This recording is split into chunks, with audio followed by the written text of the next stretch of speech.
Welcome everybody to Creativity Club of York for January 28th, 2020. We have here this evening Aed Roberts, the professional child. He is the discoverer of the original mind journey and the founder of the Human Emotions Genome Project. And I could go on and on about him. I've known him for almost 3 full decades, but I'm just going to let him take it away and give you some immediate benefits. So thanks for being here tonight. Oh, thank you, Kenan. Woo-wee! Is everybody happy? That's horrible. See, if you want to be like a child, you got to be loud. I try to relive the best year of my life every single day, age 5. I had one speed, full bore, reckless. And if I had it to do all over again, I'd do it the same way. There's something very special about being a child that nobody messed with. And I was pretty fortunate at age 5 because most children are messed with around age 2. But I escaped. I had a brother 15 months younger than me. And for quite a while, I thought his entire name was Dickie No No. So he caught the brunt of it, and it wasn't until I was almost age 6 that they tried to set the chaos on me and try to get me into groupthink, but that didn't work too well. But I just went with the flow, and see that's part of what creativity is going with the flow. But it's touching with your inner child. Does a child have a problem with creativity? The younger they are, the less problem they I climbed stone walls, climbed trees, played in the poison ivy, dammed up rooks, caught frogs, chased butterflies. I did finger painting. Can you imagine there are people today that have never finger painted? I feel like they are so deprived. But kind of like the key into things is people talk you out of being a child. People talk you out of your creativity. There was a young lady when we came in here, and I was trying to explain to her when I was a small child, I used to dream about flying. So much that one morning I woke up, I was on the floor. It was so real for me. So it was only common sense when I got in the military, I went airborne. And the first time I jumped out of an airplane and I landed on the ground, I looked up and I go, oh, let's do this again. But see, I never got to that point where I let anybody talk me out of it. And that's part of it. Everyone was born some sort of a genius, a uber specialist, God's gift to the rest of the world. But then people wanted everybody to conform. But they also gave mixed messages. We came into this world the most helpless of all creatures. We're taught how to walk, taught how to talk, taught how to intercommunicate, taught how to feed ourselves, taught how to defecate in a place other than our diapers. And just when we were asserting our independence, what happened? It would be, no, Jeff, what's wrong with you? Can't you keep up? Oh, you're never going to amount to anything. And the mind cannot hold two contradictory thoughts at the same time. So we experience chaos, and our conscious and unconscious minds no longer work together in harmony. And very soon we started having things like self-sabotage. You know, a foursome goes out on a Saturday morning, and Fred shoots a blistering 27 on the front nine. And his friends are like, oh, Fred, you're going to break the course record. This is fabulous. He goes, stop it, you guys. I'm not that good. and he shoots a 58 in the back nine, and he's glad he went home under 100. But that's what happens to us because we're no longer in that harmony with the conscious and unconscious mind. That's why hypnosis doesn't work on a lot of people because the conscious mind is like, yeah, right, yeah, yeah, yeah. Can you believe this clown? But see, we can all change that because our little child believes anything. Almost too much. I remember I was around age 6 and I made up this whopper of a story just because of all my fantasies and stuff like that. And I like to entertain myself. So I told my mom the story and she believed me. And I'm like, what's wrong with her? I never did that again, you know?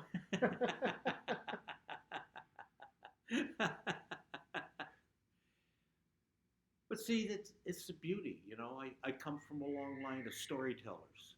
And we all want to be a storyteller because that's what life is about. Life is this great story. And boy, children can tell the stories. My dad was quite a cornball, and I was pretty entertained by him. And I learned from him mainly by his example, not by what he said, but by his example.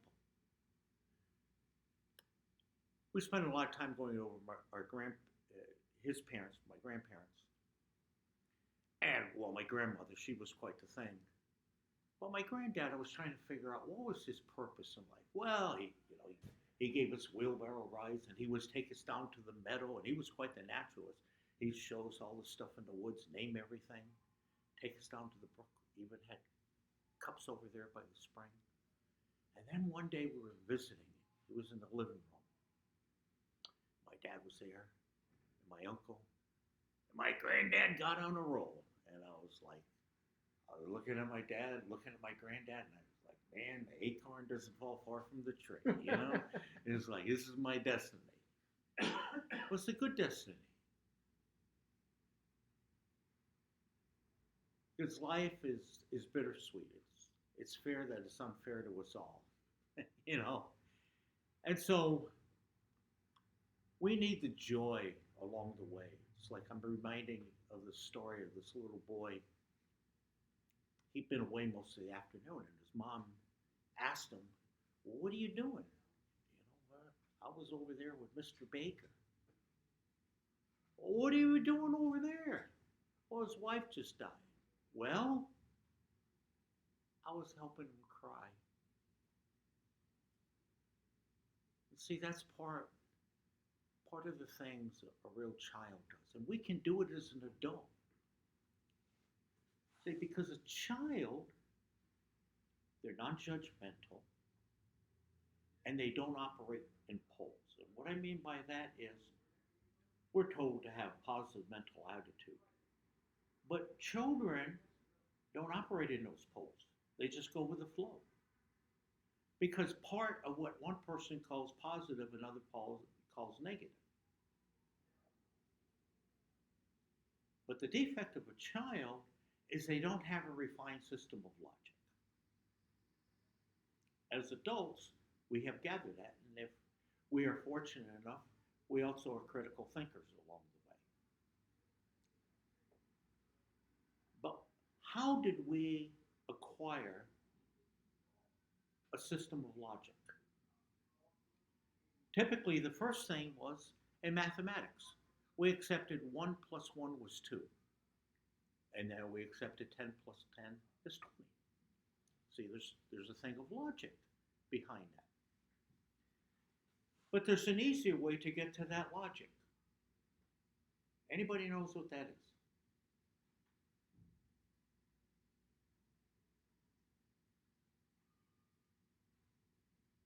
Music is mathematics and sound. And the best way to learn mathematics is through rhythm, through singing. Most people, they learn multiplication through rote, through multiplication tables. Well, I taught children, I taught them how to sing.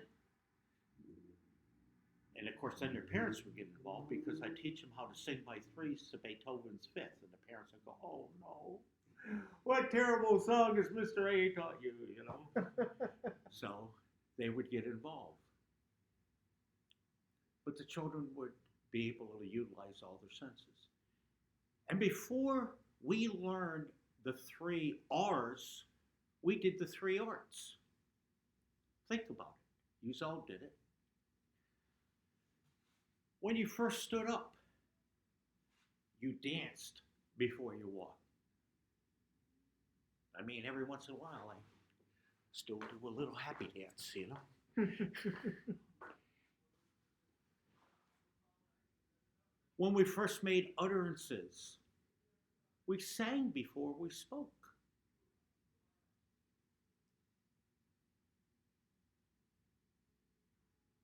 We drew before we wrote. Before there was a written language, there was all these things supposedly in caves and hieroglyphics. Nobody has to teach a little child how to draw. You usually have to guard all the walls and everything, you know. But see, that's part of the creativity that lies within us. And one of the neat things I learned a few years ago, there's this woman, Elizabeth Hurlock. She predated Montessori. And what an educator she was. And one of the things she did a study with Thompson. And they just took hundreds and thousands of children. And they would read to them. And then they would ask them to draw whatever they had just read.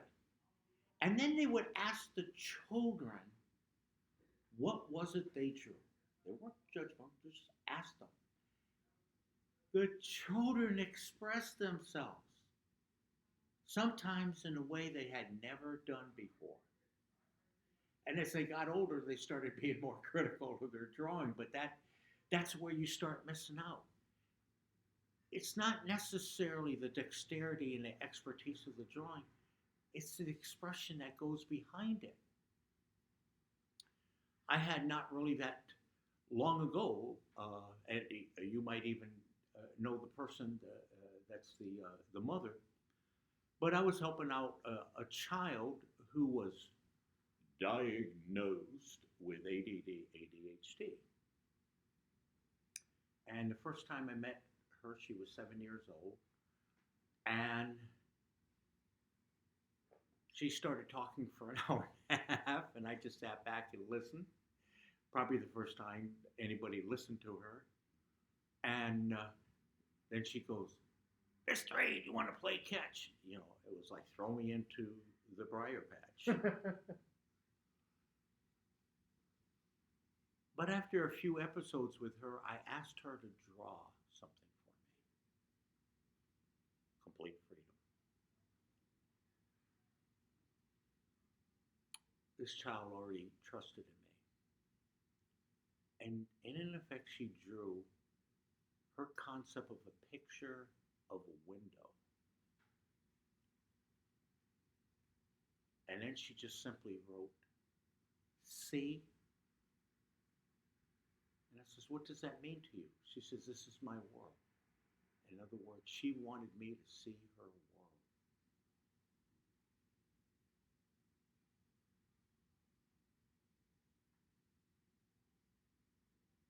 And that lies in all of us. And all we have to do is step out and express ourselves. We don't necessarily need to do it with drawing, but know that we have that kind of power. Whatever it is. It seemed like eons ago, but just 2 weeks ago, Stephen Marwell was here, and he demonstrated creativity and how it would apply to productivity. And I think we all got a lot out of it. I know I got a lot out of it. We went over to Applebee's after, and they had to kick us out because we would all turn into pumpkins, you know, and we were talking in a parking lot you know. So we just never sell ourselves short. And part of how we do that is we give ourselves permission to be happy. Do you know what it takes to be happy? A choice. It is. It's a choice. It's a skill. I saw on a video by Les Brown years ago. You know Les Brown, who was married to Gladys Pipp? Any rate, He was the one that was the teacher he thought he was mentally challenged going to school, and the teacher told him that he wasn't, that he produced a public broadcast in music. yeah, there was a good example. Somebody come into his life and wouldn't permit him to put himself down because somebody else had given him a label. But so the concept of happiness and the skill, he gives an analogy. He talks about at a party, there was a concert pianist playing. And this man come over and he goes, oh, he says, I would give anything to be able to play like you. She goes, no, you wouldn't. He goes, yes, yes, yes, I would. She goes, no, you would not. You would not go from teacher to tutor and play until your hands bled, and yet you could barely lift them. No, no, no, no, no, no, you would not. You would not say no to your friends. You would not say no to your parties. You would not say no to all the things that you find so fulfilling. And he looked at her and he's like, you're right. Well, if you really want to be happy, are you going to make that commitment? After I learned that from Les Brown, I realized I can never let anything external affect how I'm going to be on the inside. And so for the forthcoming weeks, whenever I would go out to drive, because that would be my real test, because now I'm interfacing with sociopaths. I was living out in the country, so I was kind of like free from them. When you're that far out, the loonies don't quite get out there, you know, but I was going where they were. But I would always catch myself as I was going out the driveway. And I would commit, I'm not going to let things affect me. I'd have to keep reminding myself. And it became an autopilot. And any of us can do that. And when you're happy, you're creative.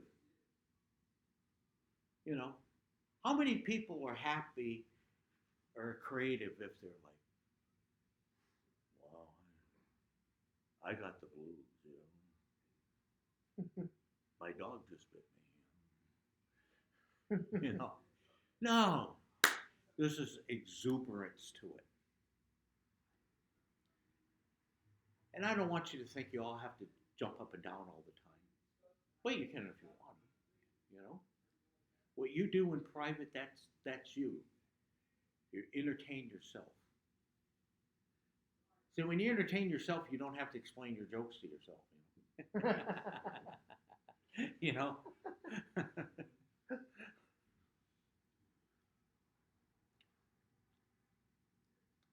And one of the keys I learned in being creative was taking random ideas. There's this book years ago, a creative whack pack, Roger Van Ohm, I'm pronouncing that right. And he talked about all this stuff of creativity. And so I do a lot of writing, and I looked up on the web to see if there was anything that would just give random lists. And there's a number of sites. You can go to it and it'll just give you random things. And you take from that. And that's part of the purpose why people have mastermind alliances, so they can cross-fertilize. That's a sense of creativity. and you look to do it with people that think like you. They don't have to think just like you, you know. But if they think just like you, well, then all you need is clones, you know. We need clowns, not clones, you know.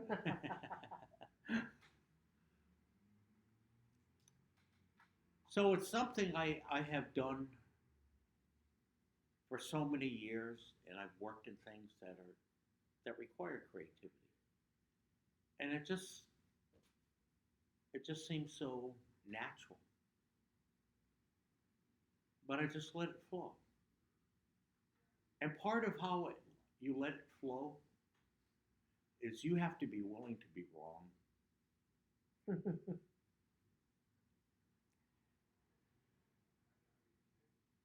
I discovered years ago with Robert Townsend, who wrote up the organization. He was appointed the head of Avis. You know, we're number two. We try harder. Well, he built quite an organization, and they had some culture. But he didn't take himself so serious because he realized two-thirds of all his decisions were wrong. But the neat thing is, because he just went ahead and made the decision, virtually anything could be changed. And often it led you to the best possible choice.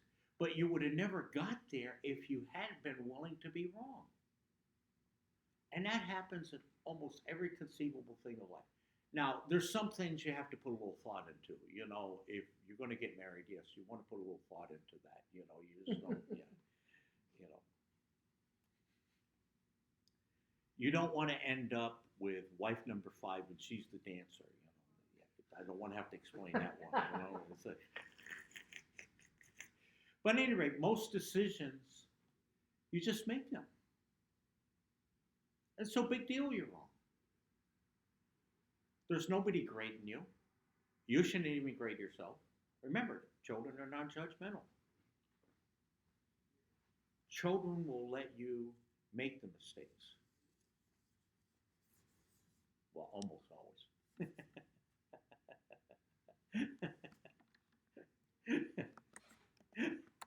Sometimes they'll tell you about it, you know,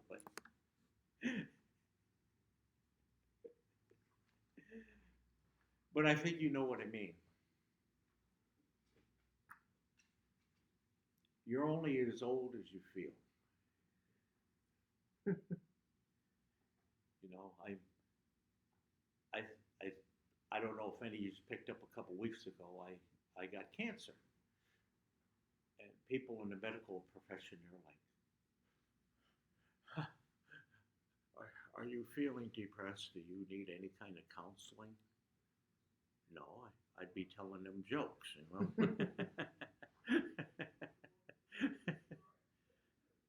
But you know, hey, the only thing that I find having a problem with having prostate cancer, I just don't want to go the same way Frank Zappa went. You know, I'd rather, you know, something else. But you know, but that's beside the point. But humor is a great disarmer, and that's kind of part of creativity. And you never know when humor can get you out of situations. I was walking streets of Baltimore, if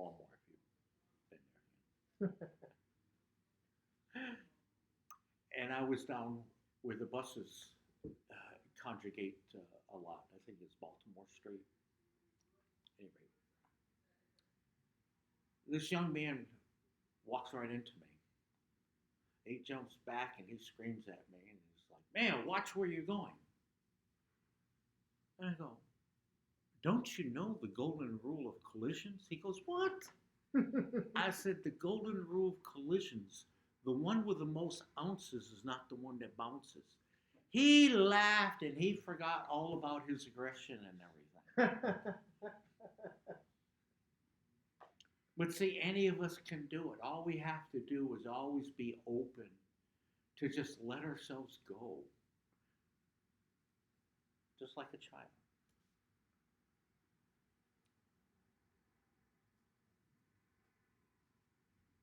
Does anybody have any particular questions right now? I'm blathering on. I'm not proud or tired. I can keep going for hours. But that's why I didn't bring a lectern. I wanted this to be like my granddad's living room. I don't have a particular question, but something you said made me think of something that I read. I've read a book about the wilderness survival and why certain people survive and others don't. And they talked about some statistics that children that get lost in the woods tend to survive better.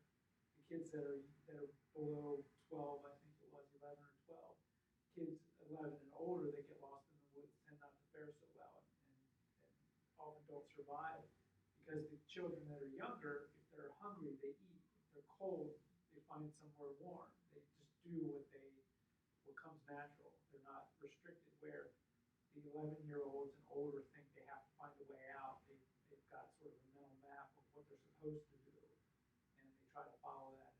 And adults are the worst, actually, because of that exact thing. We've been trying to use the logical brain, and when you're hungry or cold or tired, you just keep going anyway, and that often leads to people not surviving. There's situations where a child does what his body and his mind tell him or her they need to do. And I think that's a little bit of what you're talking about. Well, it does. They're following their instincts, not their logical reasoning.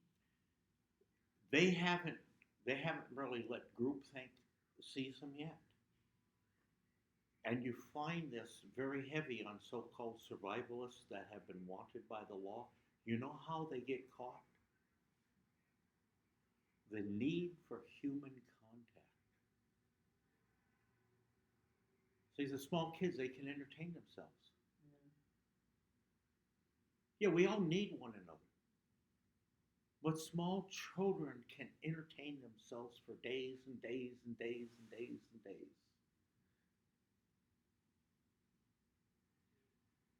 But children get older,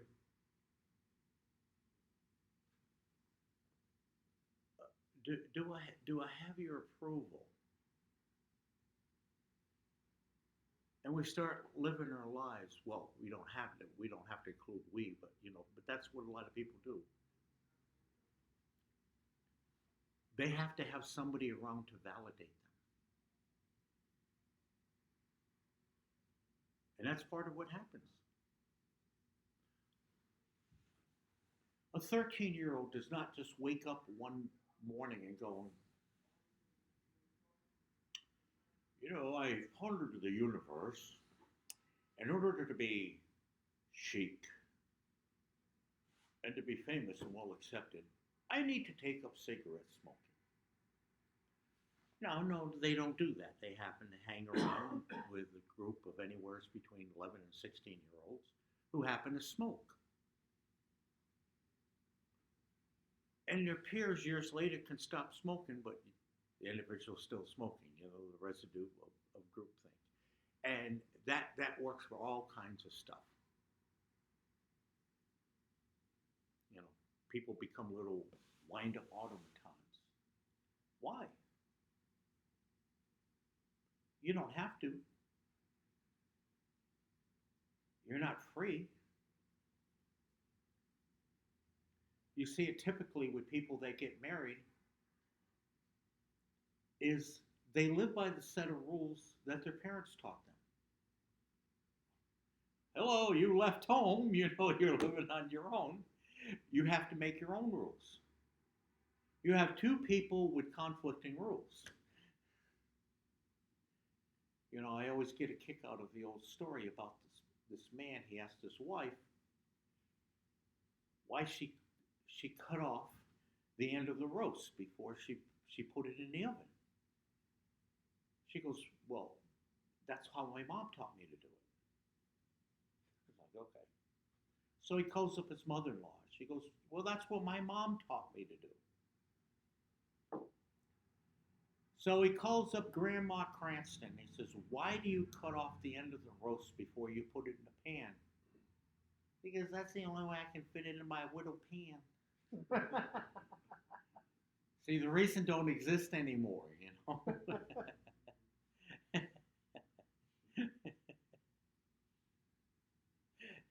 And we have all kinds of things that happen in society that the reasons don't exist anymore. And it's up to us what we accept and we don't accept. And it really takes a lot of creativity. It takes the imagination to be free, the daringness to be free. And you know what's funny? You do it. Not that many people will question you. I know years ago I was involved with sales, and a lot of people were so afraid to talk to people. And I was doing particularly well, and I had this incredible mentor. His name was Eddie Sullivan. And I had a particular prospect, and he was blind. And I come back and said, well, he's going to think it over. He says, yeah. He says, that one's gone. He says, you need to go back and tell them to take the money out of the mattress, and then you got yourself a sale. And I'm thinking, man, I can't do that. But the more I thought about it, I was like, okay, I didn't go back to that particular one, but I realized people weren't going to get offended. Not that I, would do hardcore stuff on them, but just talking to them, painting a picture. Because really that's what sales is painting a picture and then fulfilling it for them. It's really simple. And then it got to be real easy in business sales where you go into an office, especially going to the office, have an appointment at 8 o'clock in the morning. That was before anybody had a chance to dump anything in their bucket, So you go in there and they always have clues in their office, whether it's a sailboat, a picture, a bowling trophy or something. There's always some sort of clue in the office. I've never seen a businessman that had an office that didn't have a clue. And all you do is ask them about it. They know I'm there to sell them something, but they're talking about their passion. And I had in one particular set, I'd be just lying back here. This was my whole sales pitch. I'm like, And about half the time they would go, so you think I should do this? But see, people buy from who they know, like, and trust. But that's creative. And if by just listening to people, you have gained their trust, well, that's pretty creative.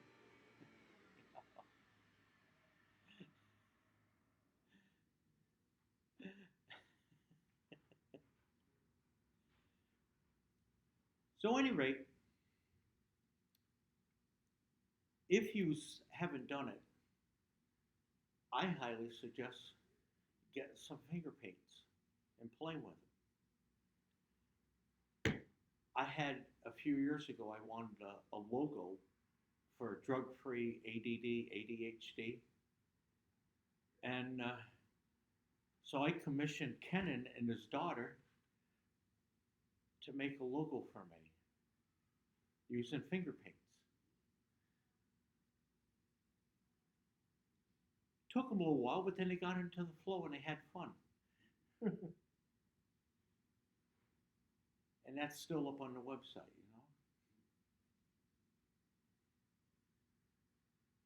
But there's something just so freeing about finger paints. There's something so freeing about playing with Play-Doh or pottery or anything. You can make almost anything out of anything. I saw that in Africa. People would take just junk and they'd make water pumps out of them, or they would make wind turbines and things. There's no limits, and that's what we have to be. We have to be no limit people. But you got to go with the flow. You got to have fun. You got to be willing to take the scars and make the mistakes. And you know what? Nobody's going to grade you. No, some people might. Some people go, oh, why'd you do that dumb thing? It's part of the journey.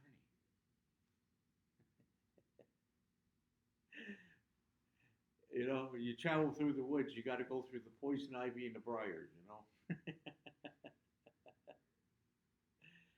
Just when you come to the snakes, you just do a little dance, you do a little crow hop, and you get over.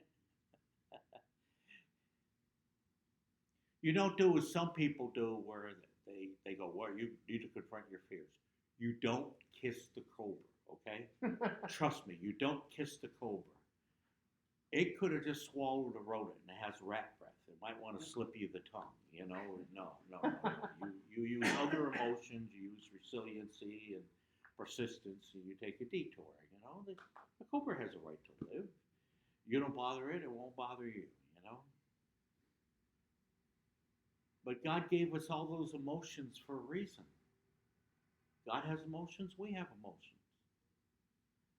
And what we do is we orchestrate them. When I was a young teenager, I didn't start off listening to rock and roll. My thing was Arthur Fiedler and the Boston Pops Orchestra. And Monday through Friday, I listened to it religiously. And before I started getting into rock music, I did air baton.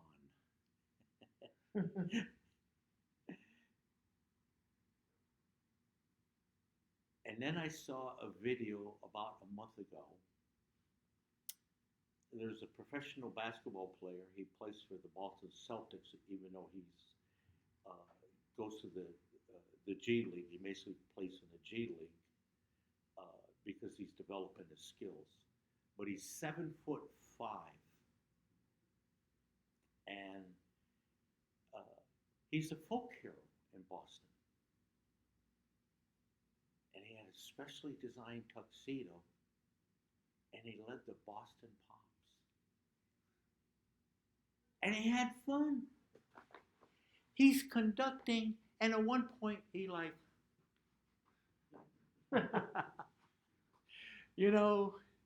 and that's part of why people love him. Not because he's some freak that can dunk the basketball without having to leap. He's got this childlike enthusiasm. He's not like one of these prima donnas we see all over the place. And it's so refreshing to see somebody that has that childlike enthusiasm. People love it.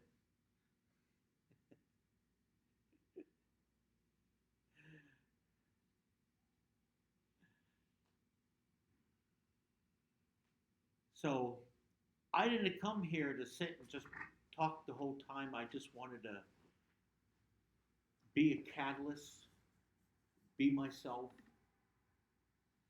and talk about something very, very dear to me. Because as Ken will tell you, I'm a product of the product.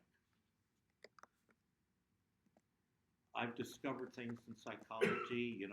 I'm not one of these that go, oh, what seems to be your problem,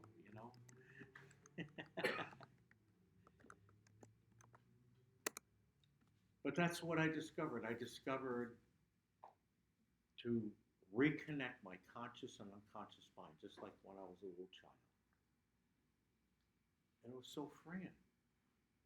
And anybody can do it.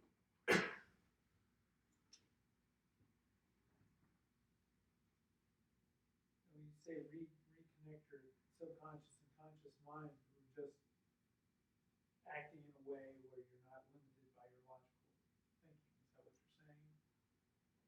No, the logical is important, but the problem is I no longer had the conscious mind being a gatekeeper. What started happening, and this is what I did, I visualized doing something, and I had an emotional outcome of what it was going to be, but I broke it down into a small segment, And I visualized what I was going to do for 15 minutes. And then I got up and did it. And when I got up and did it, I took something out of Les Brown where I patted myself on the back and I said, "Hey, you done good." You know? And so that's all I did that day. The next day, I did another 15 minutes. The third day, as I was envisioning things, I thought about how I could move a particular thing and end up with more space. Why did an hour 15 minutes that day? I had momentum going for me. And then on Thursday and Friday, got the whole project done, and I knew where everything was. I tested myself. I go, okay, where's this and that? Oh, it's here. And then the next week, as I was doing a wide variety of things, I would visualize them and go do them. And my mind, that whole day, each and every day, I keep talking to myself, yeah, we're getting this done. Look at what you're doing. It was very uplifting, edifying things. My conscious mind became my ally again, just like when I was a little child.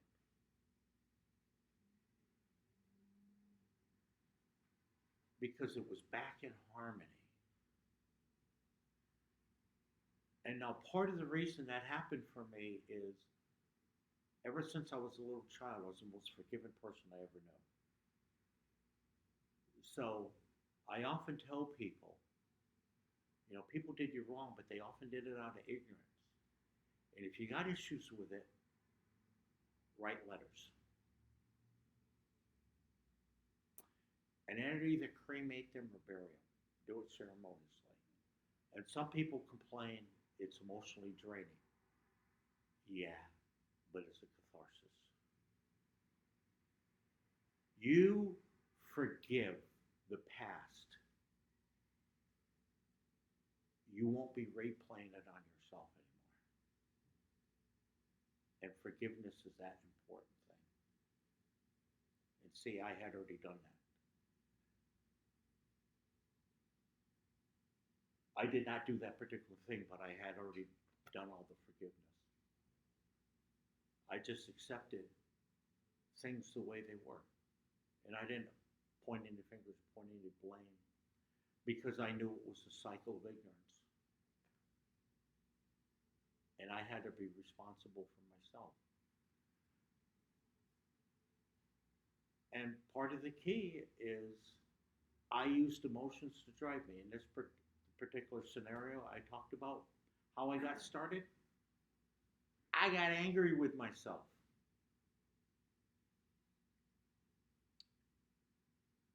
I got sick and tired of being sick and tired. I'm like, okay, why am I not getting this done? Why am I not organized here? Now, I didn't stay mad at myself. I didn't stand and go in front of the mirror and going, "What's wrong with you, you stupid fool?" No, it was a burst. Fear and anger, they're very short-term emotions. Once they've done their purpose, it's like a fire siren. Some fire sirens, they go on and on and on, but a lot of them, they're just a short burst. And once you have the alert, then you go on. And that's what I did. I alerted myself. I got angry at myself. And then I used other emotions. And I used logic because they work together. They're meant to work together.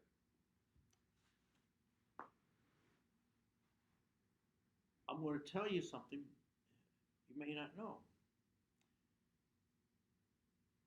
Our soul is the DNA of our emotions. The Hebrew word nephesh is translated soul, self, and emotions. And as God told Jeremiah, he says, before I formed you in the womb, I knew you. Why? Because it was an essence. That essence, the soul, that's the essence of who we are. And then God gives us his spirit. And that's what we are. We're spirit beings. Because when we leave this body, we still exist. I'm not here to preach religion or whatever. But that's kind of the problem a lot of people have because we have so much divisiveness in this world. We don't see ourselves for who we really are. When I look in the mirror, I don't see myself as a male. I don't see myself as white. I see myself as a spirit being. I go to the mirror and I go, "Hi, you." And you know what? I always have a smiling face looking back at me. It's pretty neat.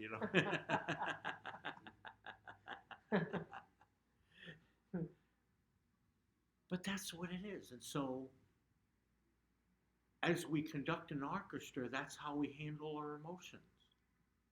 Because the movements are telling what instrument to come into play, or groups of instruments, or which one to stop, and then this one, what kind of tempo, or whatever. And that's what we do with our emotions. And you notice in an orchestra, you have the great texture. You have mostly it's all violins. In our life, we like to have tranquility pretty much ruling all the time. Well, at least I do. you know? But emotions, they all run in a gambit. I don't know if you know what I mean by that. They all have a spectrum of how they go along. We admire the persistent individual, but we don't like stubborn people. But it's the same. And that's why how our personalities goes, because each one of us, the DNA of our emotion run a different course. We have the same emotions, but how we react to them. And it's up to us to orchestrate it. And that's really what our internal power is. It's our internal power, our internal force is actually our key emotion. It's not the most important. I view the most important are the 8 siblings of love, the 8 Greek words that describe different aspects of love. But the internal power is like the maestro, it's like the conductor of our orchestra. And part of the key for our emotional energy, because we have physical energy, we have mental energy, and we have emotional energy, is trying not to get too excited because we can burn out our emotional energy. Because we can get overwhelmed by getting too excited just as well as going, "Oh, I'll never be able to accomplish that." And that's why part of the key is tackling everything in just a little slice. You don't eat the whole pizza all at once. You eat a slice at a time. It's like the famed story, whether it was true or not. The late Yogi Berra, he went to the pizzeria to pick up his pizza. And the young lady says, "Mr. Bear, how many slices would you like? Would you like 6 or 8?" He goes, "Oh, you better make it 6 because I don't think I could eat 8."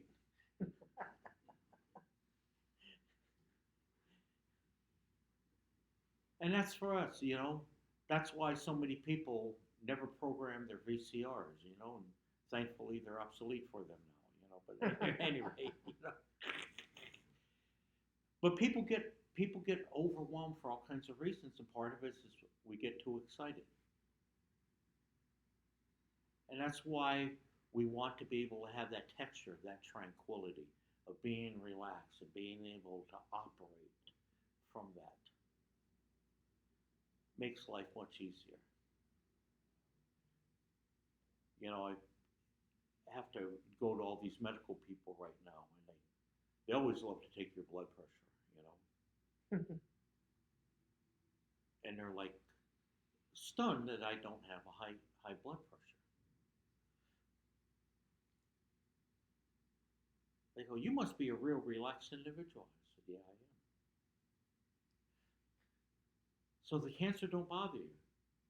"No." I'm more bothered by the logic-free zone of the inner beltway, but people says, "Is there anything I can get for you?" I said, "Well, yeah, can you do something about that?" And they go, "Oh, no, but You know, I keep trying. You know, I keep trying. You know.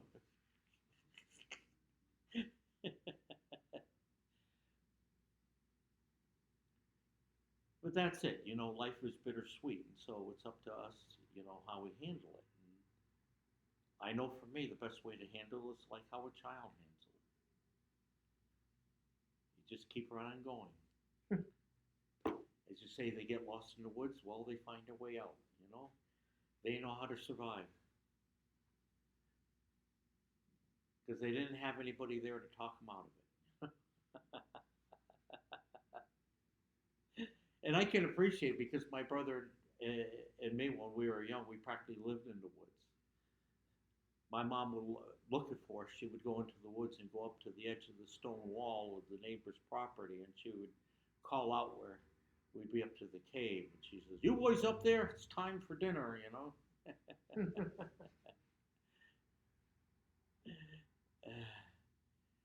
Actually, she would say it's time for supper, but then I would have to explain to people that you know we never had lunch. You know, we had dinner and then we had you know. But anyway, That's the way I grew up. yeah, yeah, yeah. It's people and their definitions and the rules. You know, it's like yeah. But you know, that's the fun of it. You know, it's the definition game.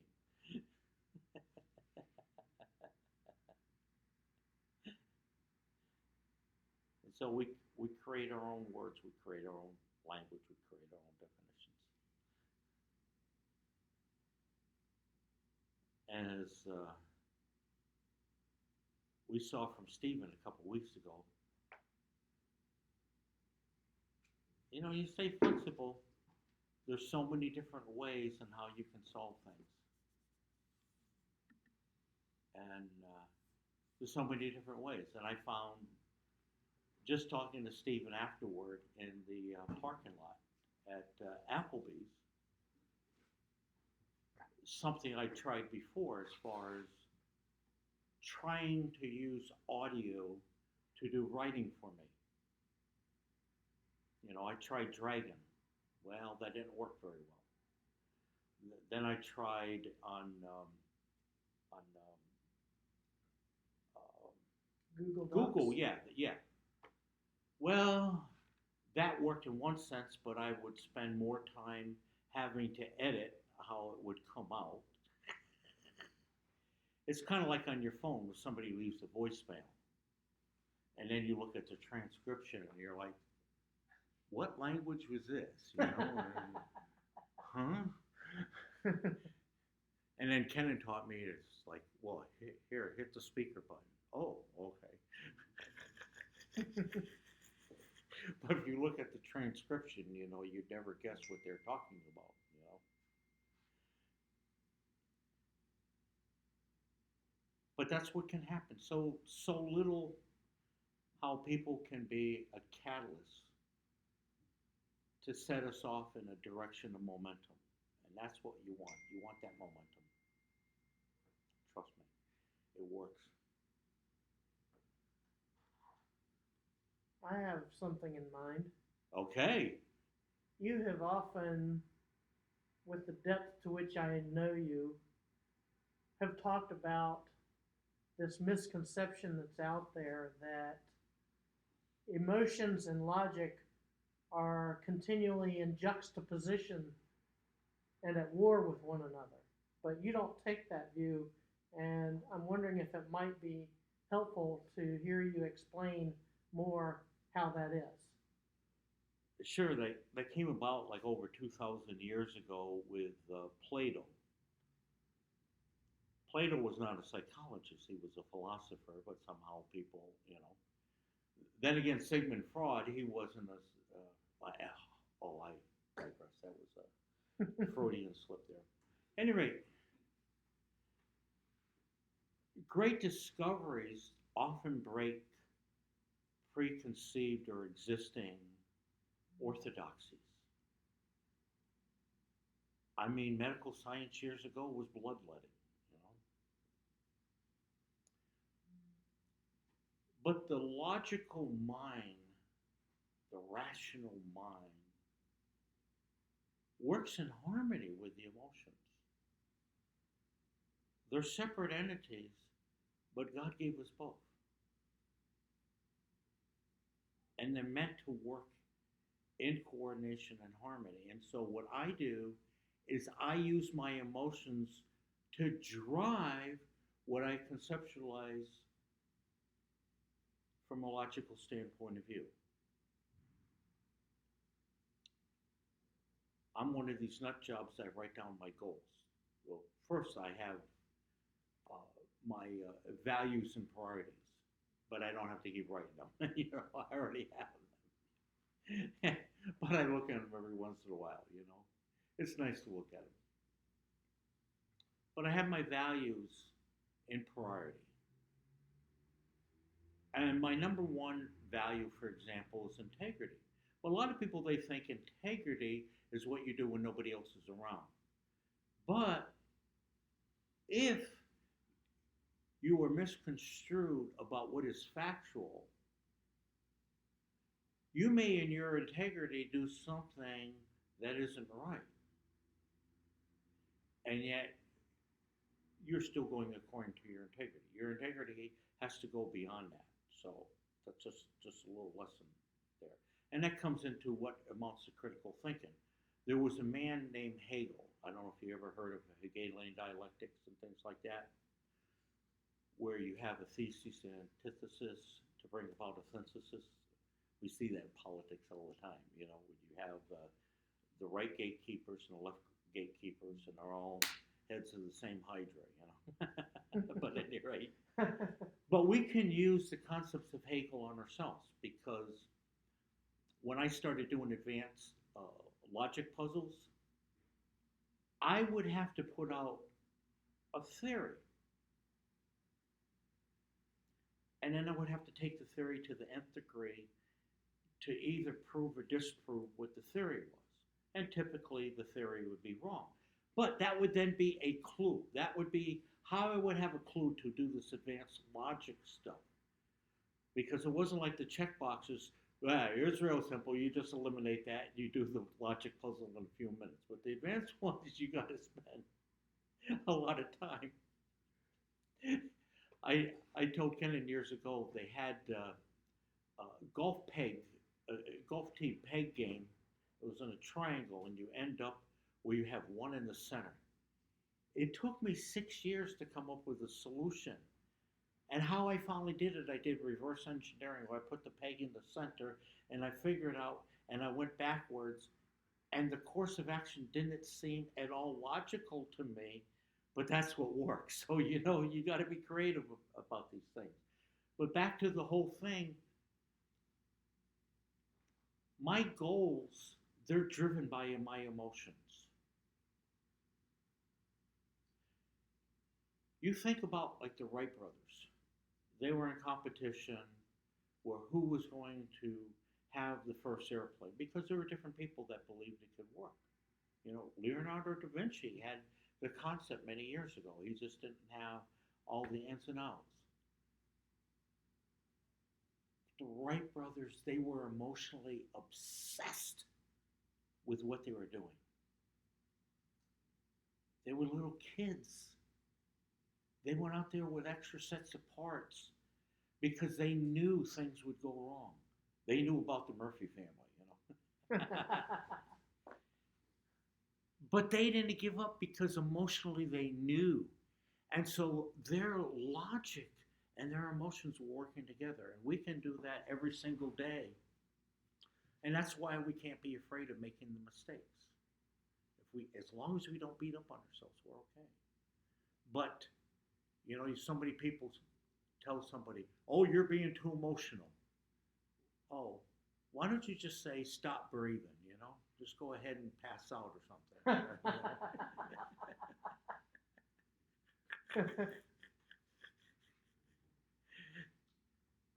So then you're saying a more refined response of an individual would not be, oh, you're being too emotional, but rather, maybe it's time for you to play a different emotional card now. Yeah.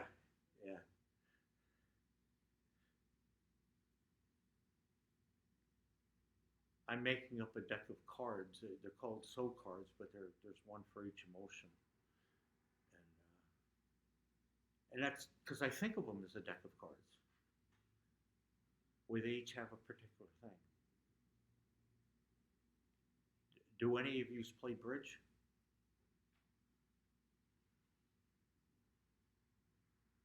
Oh, I play 500. oh. While I was in college, I played bridge, and you could have a terrible hand, and yet you could still win. And that's why people say you got to play with the hand you're dealt with. That's the same thing in poker. Poker is not played with the cards. Trust me, it is not played with the cards. I ended up quitting playing poker because it was too much like stealing. You know, they would deal the cards, and I wouldn't be looking at the cards. I'm looking at everybody because they're telling me what their cards are. And I didn't even need to look at my cards. And then when I look at my cards, see, then I owe them. And I remember I was in a particular place. It was a club. It was a guy that he owned a package store. And he was one of these guys, he liked to just keep pushing up the betting. And I laid in a cut a lot. And I didn't play a lot of hands. And so he thought he knew me. And one night a newcomer come in. And he called me. And I got caught bluffing. And the guy that was the package store owner sat there because he never thought I bluffed.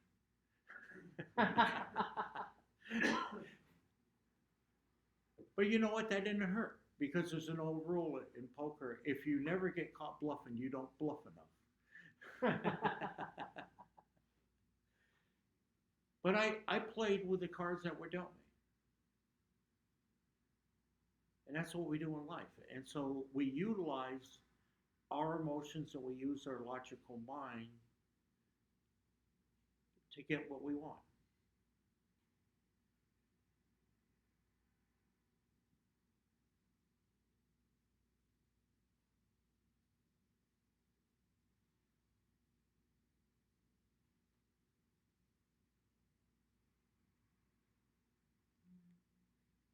I'm surprised there's not many questions.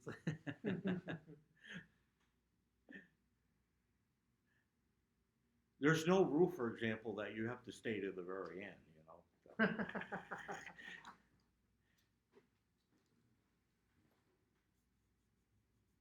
Did anybody read the book that Stephen handed out or made available? It was sent out as a PDF via email. Oh, well, I had the physical book. Dennis McEntee? Oh, that one. That one might have been one of the other PDFs. I thought you were talking about his book called Jumpstart Your Creativity. He had about 6 copies here. I picked up a copy and I went to come to the found it here in mine. It was a fabulous book. No fluff. Very easy to read. You know, it's not like Brothers Karamazov, where they're just going on and on and on and on. You know, I have to defend Ayn Rand at times because it's kind of paradoxical that the biggest critics of Ayn Rand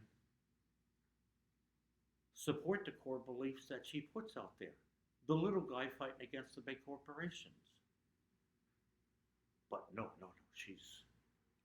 she pontificates, but when you go in between, she wove some fabulous stories. And you think of the whole concept of who is John Gold and how that was woven in.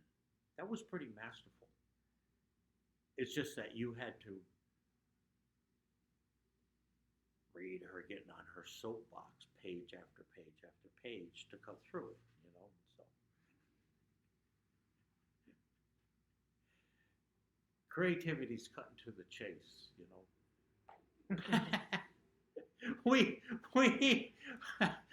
we found out about that. A very fine gentleman who's became a real good friend of mine on LinkedIn. You know, we don't go vomit on one another like a lot of people do. You know, here, let me be your LinkedIn friend. And oh, here, by the way, I have this offer for you. You know, they have no idea what you do, but anyway. So, anyways, we become good friends on LinkedIn, and we share all kinds of neat stuff. And so, because he's a voice first expert, I looked to commission him because we wanted some specialized audios. And on his podcast, he has this introduction by a female voice, and it's Polly. And she's not all pitchy because, you know, a lot of female voices are like pitchy and it kind of hits us in the wrong way, especially those of us that are the male subspecies, you know, that it's a little grating, you know. So I wanted to commission to have Polly do it. Well, in his creativity, he had hooked up something with the Alexa, where he altered something, and so what it is, it's an AI voice that he concocted. But it came out so well, you know. So how's that for creativity? You know, if you can't So find the good right you didn't speaker, distinguish it from that of a human voice. yeah. I always thought it was a fine human being until he led me to believe it, and Polly would get more acclimate than he did for his podcast, you know, and all that time it was him, you know, but he wasn't catfishing anybody, you know. It was just that, you know, worked out well.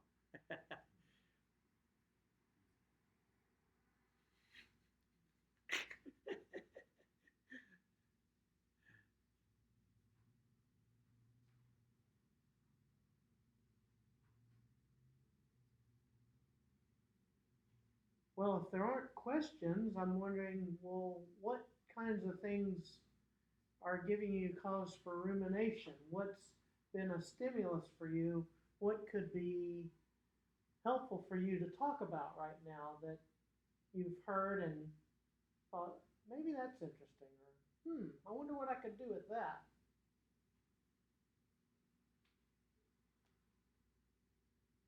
Or like some of you gave problems to Stephen.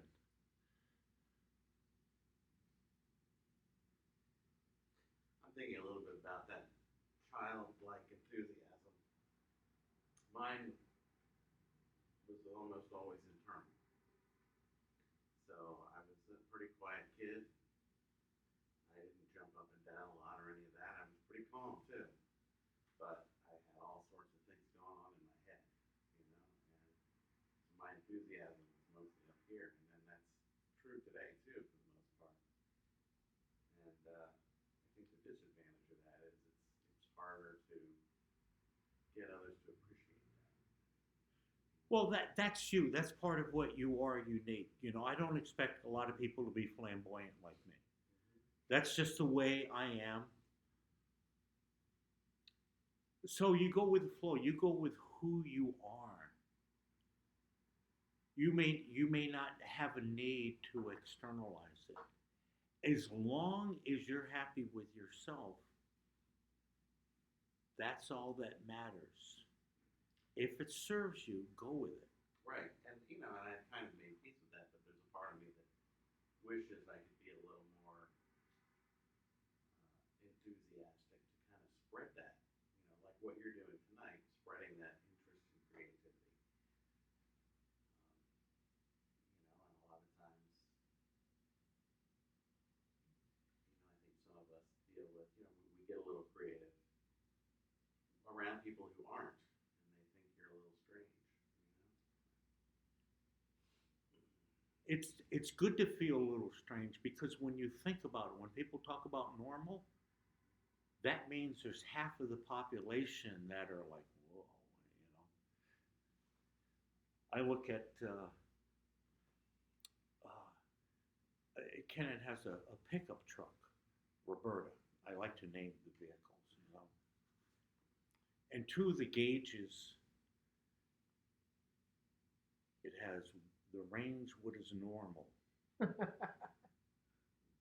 so they like to have everybody between a 3 and an 8. See, if you're 1 or 2, you're kind of a pariah, and well, you're looked down upon. But if you're a 9 and a 10, it's like, whoa, whoa, whoa, whoa, slow down. We can't have you better than us. You know, we just go 3 to 8, 3 to 8, 3 to 8. It's a book Kennan read a number of years ago. I got him to read. He read it with quite a bit of relish. The Crowd by Gustave Le Bon. And he talks about how people, when they're in a group setting, allow their own personality, their own consciousness to be subverted to that of the group. And in effect, they stop thinking. And he did it in conjunction with other psychologists, but because he stepped out, he was the one that took the arrows. So he got a lot of criticism. And then there was a charismatic leader that truly believed what Le Bon had written and looked to apply it, and he did it in his speech. That was Adolf Hitler. And he truly knew it was far easier to persuade a group of people than an individual.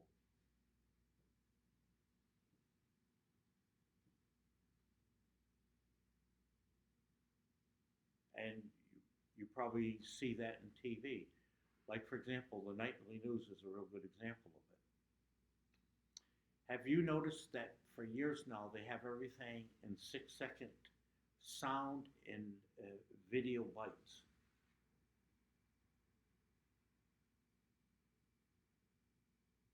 And they're brought to you by the pharmaceutical companies.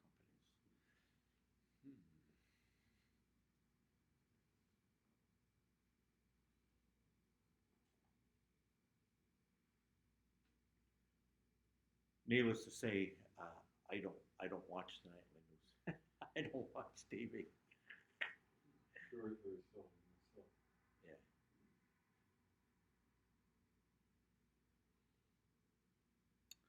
A cultural wasteland.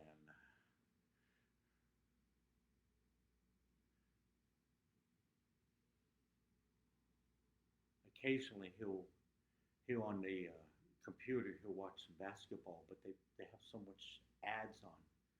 It's like,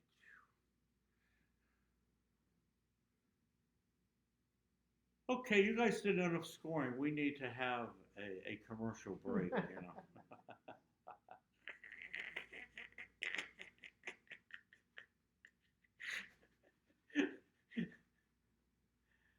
Oh my.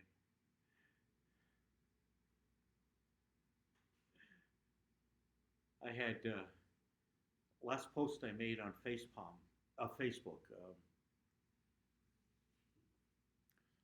Well, see, my viewpoint when it first came out, I thought it was the new MySpace.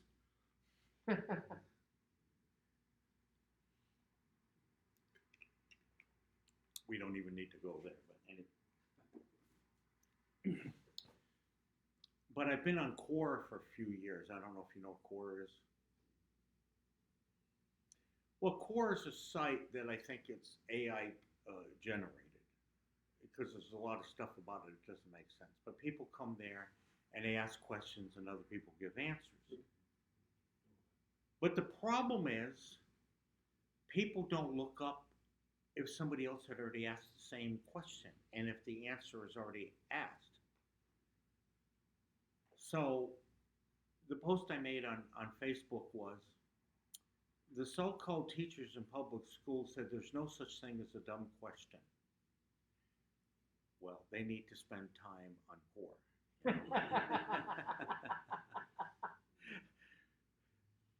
The amount of time people spend asking some of these questions, they could have already looked it up. That's what most questions are. Simple things you could have looked up. Or the questions like, why do you care? Why do you need to know this?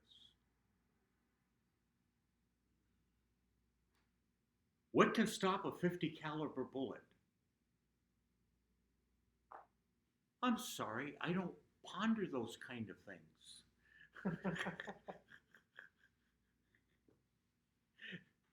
You know,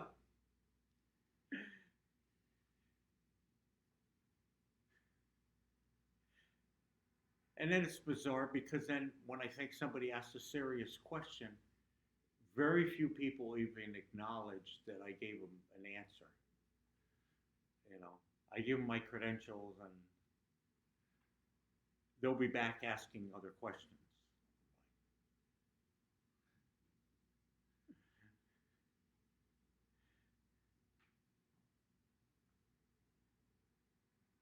But every once in a while, somebody asks something worthwhile, so I'll answer them. And then they'll shock me and they'll thank me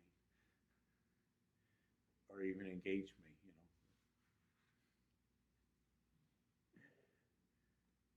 know. Well, I'm feeling like I made a mistake for tonight. I didn't bring finger paints. You're right.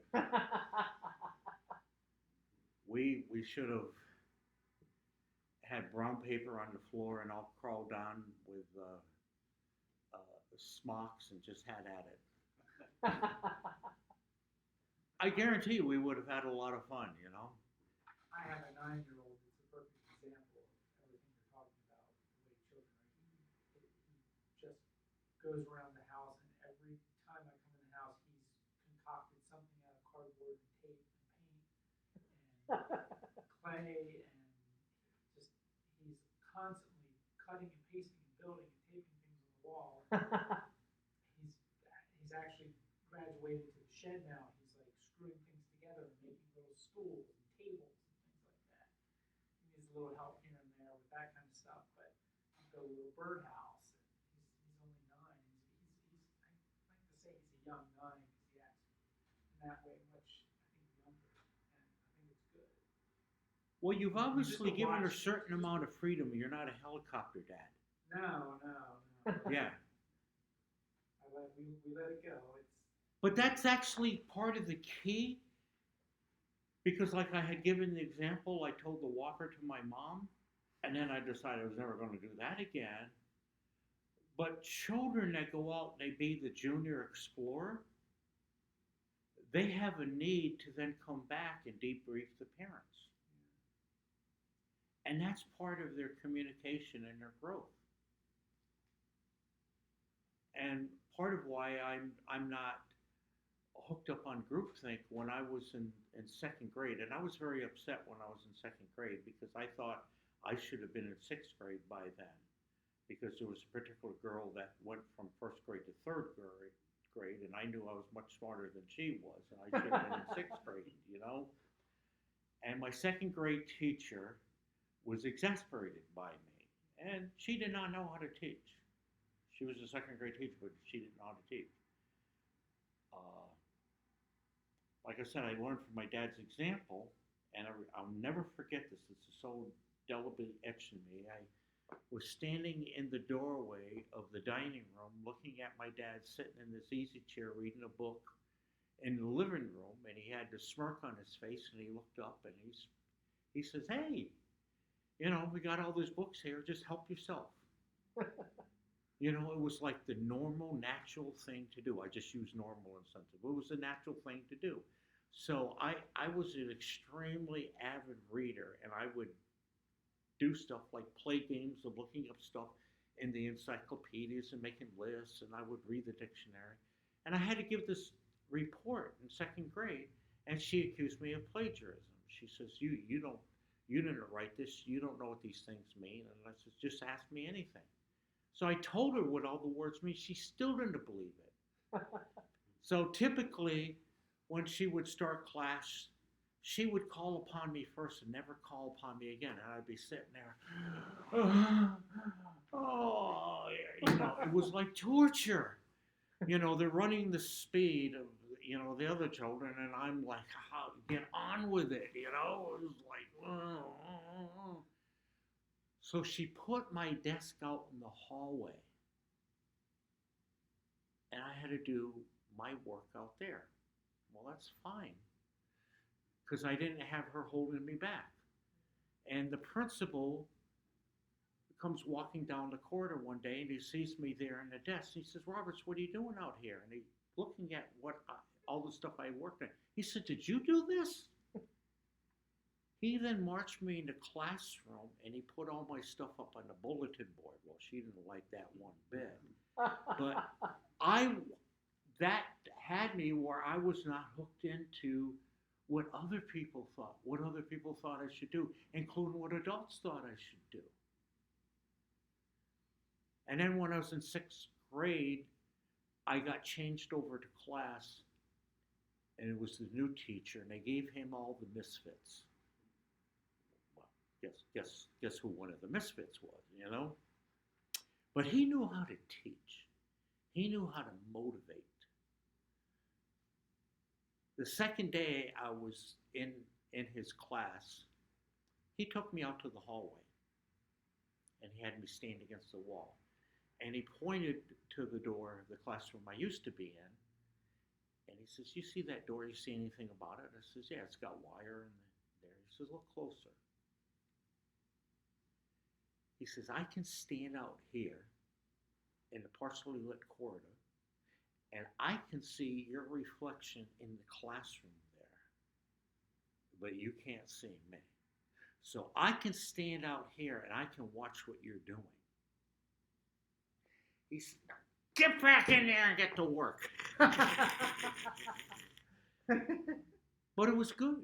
It was like he put down challenges to me, and I had actual expectation, and I rose to them.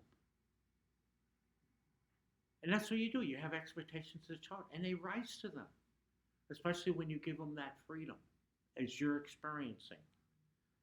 There's no telling where it can go. And I'm sure years later down the road, you're going to be bursting at the seams from all that's created. But you had a hand, and you built a relationship, because I've seen what's happened to children that are micromanaged. It's horrible. And that's just one of the abuses that happen. You know. And then you have it in business arena.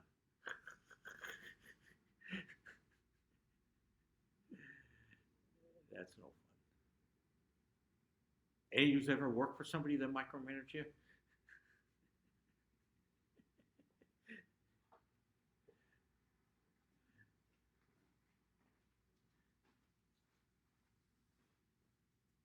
You made another point of her. This new teacher went into this classroom, and she was kind of surprised, but they were listed on that they were the gifted class. They were the what class? The gifted class. Oh, okay. And she went in and she thought it was really. She was kind of taken back by some of their dress and some of their looks, but anyhow, she went in and said, I'm so glad I'm just a new teacher. I'm getting you as a gifted class to teach. Me being my first year. And she taught them like they were the gifted class. And they excelled. And then at the end of the year, they asked her how she did it. And she said, well, they had a gifted class and they had made a mistake at the beginning of the year. They were the low-end class. But she had some of us started to be going to college and stuff that they would not have done it had she not taught them the way she did. Yeah.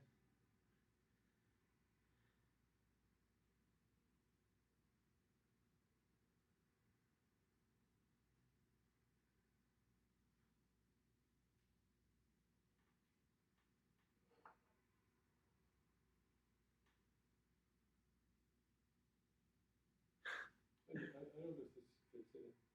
I feel at times that I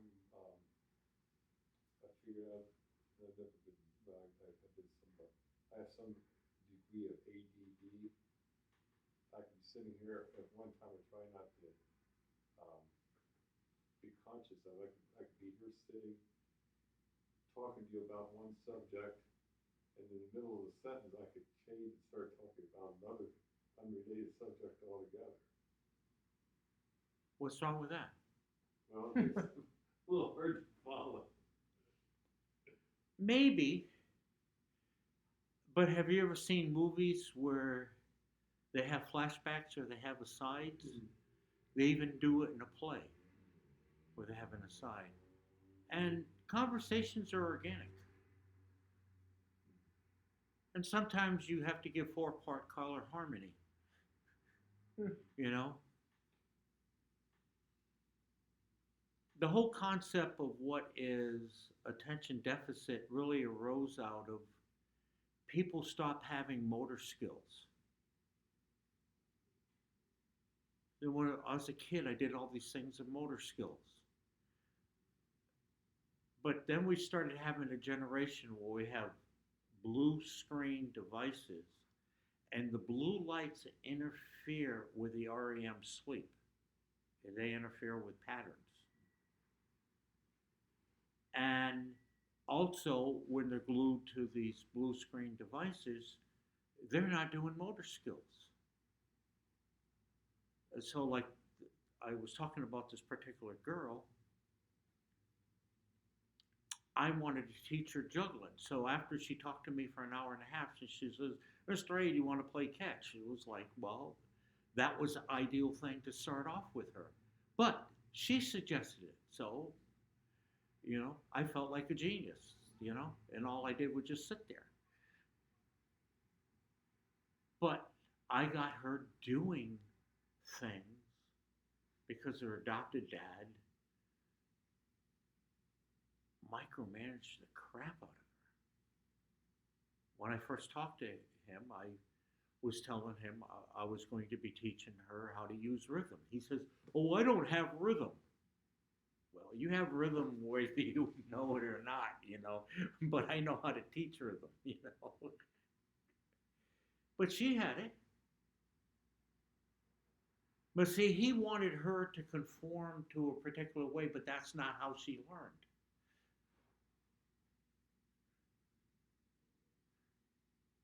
And then she got so masterful at manipulating him.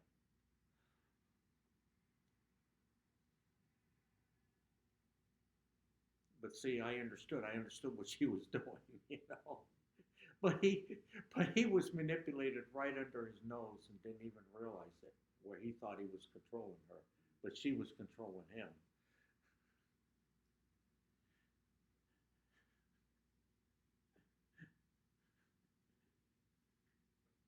Kids are very good at that.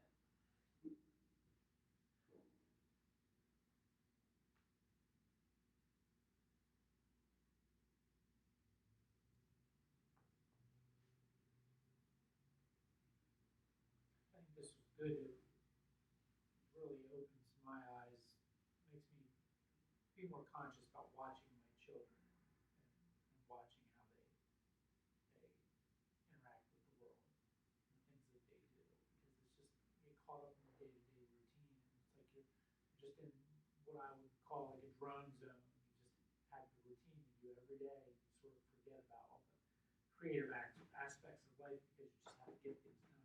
But all day I'm just thinking about it, all the next thing, the next thing, the next thing to get to the evening to come home and go to bed because your day is just packed. And I think we lose sight of acting the way you're describing, to just be a child and just kind of get up and go with wherever your emotions Yeah. and feelings take you in a day. And we don't get to do that as adults. And it's sad. The world would be a much nicer place, I think, if we all had a little more time to just act that way. Well, part of the thing, like, people enter into chaos, because I mentioned, like, around age 2, where just when you exert your independence, well, one exerts their independence, you're heavily criticized and you're giving contradictory message. You also no longer are getting the storgy, the unconditional love.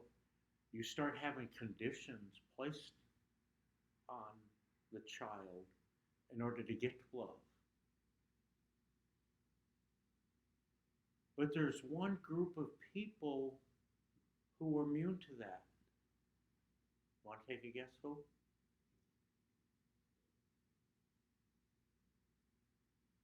Children that have Down syndrome. God knows right where to place these children. And they are the most amazing families. And the children that have the Down syndrome become vectors of unconditional love. And their siblings then give unconditional love to one another, not just to the child. And not just respect to parents. But it's contagious. And they're just awesome families. So it can work. But that's part of the whole key, you know, the emotions. The emotions are taking away quite a bit from the child. Getting that's- messages of don't feel. Yeah. Yeah. Well, children are meant to be seen and not heard. Why? Who come up with that? That's not how it was hundreds of years ago. Children were treated as an equal in society. You know, you have advocacy groups for gender, for race, for religion, for sexual preferences. You know, but who speaks for the children? You know.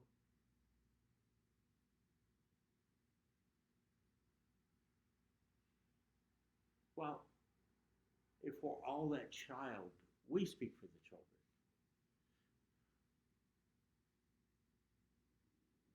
And if we accept the child as an equal, you know, we're getting somewhere. When I went to Malawi in 1994, the official language there was English, but the people spoke Chichewa.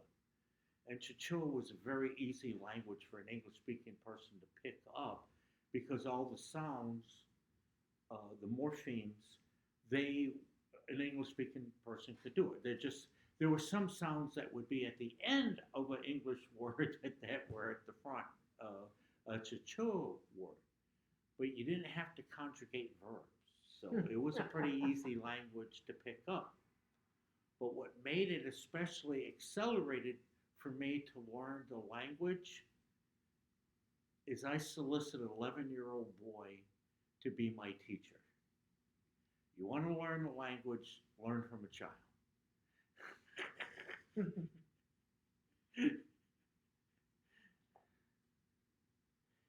His name was Mpatso, which means gift, and he was quite a gift. And he was so respectful to his mother, and his mother appreciated him. And she would call out to him, and he would respond in a sing-song way. Never like, oh, what is it now? You know, he was glad to come and find out what she wanted.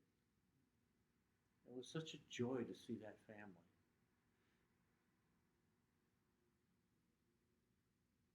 People feel sorry for people in Africa.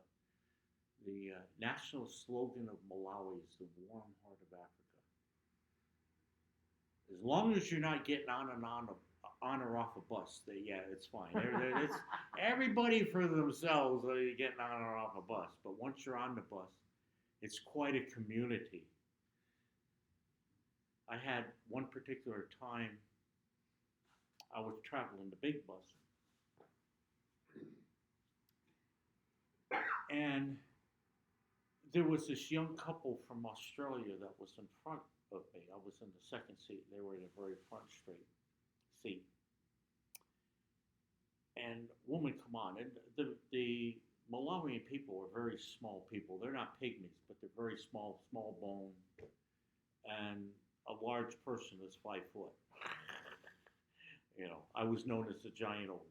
Plus, the fact is, I was usually older than anybody, so, you know, they were their age. This woman comes on, and she's got a 20-kilo bag of sema. And sema, it's a fodder corn that's all the germ and the bran are taken out. It's the equivalent of white flour, and then they make a farina out of it. So she's got this 20-kilo bag, which is like 44 pounds. She's got it on her shoulder. She's holding a child in her arm, and she's touting a goat. She gets on the bus and she looks all around and her eyes feast on this girl in the front seat. Doesn't say a word, planks the kid down in the lap of this girl. And the child just looks up at this girl like this the whole time. And then they were fascinated. But this woman knew right where to put that child. And that's like the kind of community it was. And this very same bus trip, the bus stops didn't ordinarily have toilets there. And I was like starting to really have a problem. So it got communicated to the bus driver that I had to take a dump. He stopped the bus, called out to somebody that had a house out in the middle of nowhere if I could use the toilet, the Chibutzi. They stopped the bus and I got off and I walked down there, and now these are small people, and in order to use the toilet, I had to go and I had to crawl backwards into the toilet like that, and everybody on the bus is watching me and getting a kick out of it. And when I'm done, we just carried right on. But that was the kind of community that you would enjoy on the bus and stuff like that. You know, it's just like. So what I did whenever I was on the bus, I made sure, because I was bigger than everybody else, I made sure it was orderly, that they let people get off the bus before they got on. And there were some people that didn't like that, but people soon learned to comply. And it was the same thing getting off, you know. I wasn't bullying anybody, but I was trying to make sure nobody was going to trample anybody either, you know. But they, everywhere I went, I was like a celebrity. And I know a lot of it is because I had adopted a lot of the customs and was trying to speak the local language. And, you know, people got quite a kick out of that. But they got a kick out of when I would go to the market and I'd come back and I would carry stuff on my head. And so I would have young men offer to take it from me. But I knew if the young man took it from me, eventually some 11-year-old girl would be carrying it. So I would just go ahead and carry it. So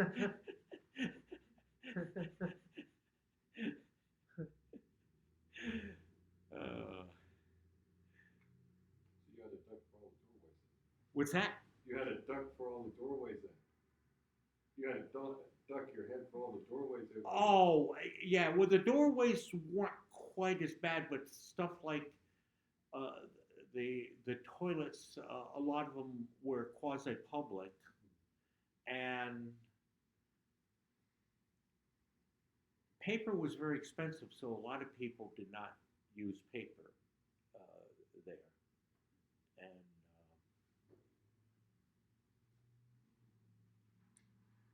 but you know, so many people would feel sorry for the people.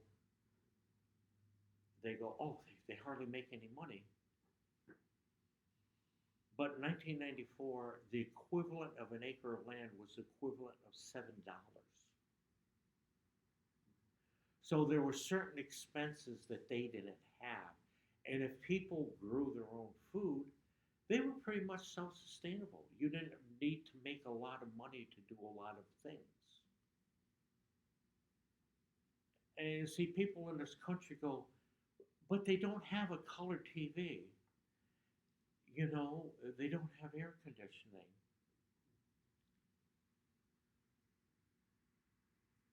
But they had love.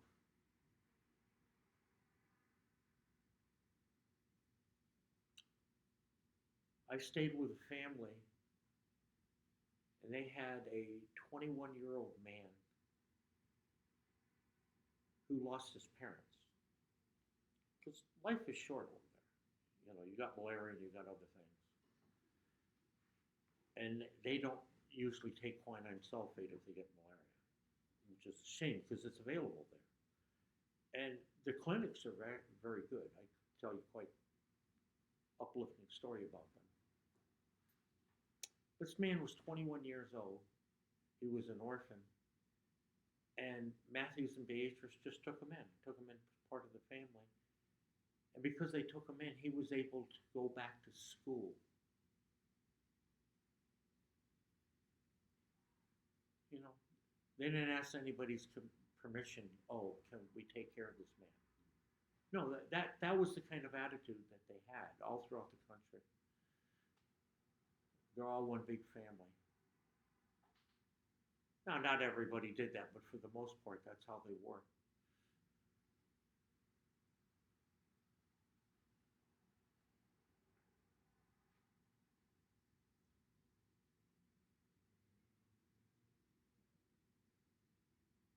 Here, if somebody doesn't like you driving, they make a gesture to you that you're number one.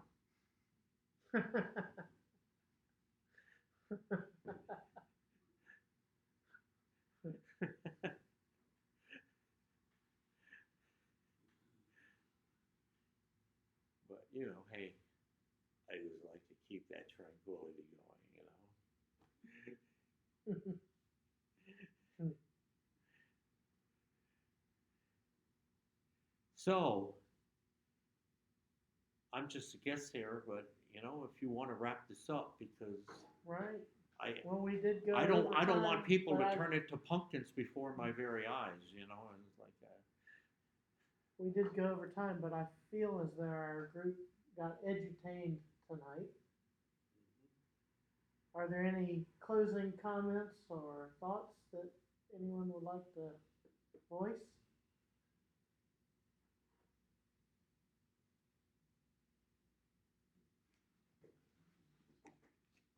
Okay. Cut off the recording. Well, thank you all for coming.